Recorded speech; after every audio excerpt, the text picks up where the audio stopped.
సిద్దిపేటలోని 15వ వార్డు గాడిచెర్లపల్లిలో ప్రజాపాలన వార్డు సభ నిర్వహించారు. ఈ సభలో మాజీ మంత్రి Siddipet BRS party MLA Harish Rao పాల్గొన్నారు. ఈ సందర్భంగా ఆయన మాట్లాడుతూ 13 నెలలుగా దరఖాస్తులతో ప్రజలు మోసం చేస్తున్నారని రాష్ట్ర ప్రభుత్వంపై ఆగ్రహం వ్యక్తం చేశారు. పోలీసులు అడ్డుపెట్టుకుని గ్రామ సభలు నిర్వహిస్తున్నారన్నారు. అబద్ధాలతో అధికారంలోకి వచ్చిన రేవంత్ రెడ్డి అబద్ధాల పరిపాలన సాగిస్తున్నారని ఆయన ఆరోపించారు. ఏ పథకం చూసినా 30% ఇచ్చి 70% ఎగ్గొట్టారన్నారు.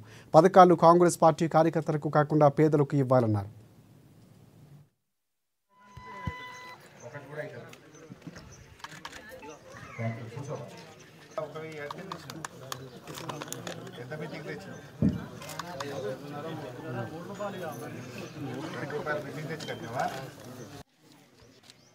ఏ భాగ్యరేఖ ఎల్లోళ్ళ సాయిష్ అంటే గాడిచెర్లపల్లి చదవాలి. మీరు ఇమాంపల్లి అటు చదవకూడదు.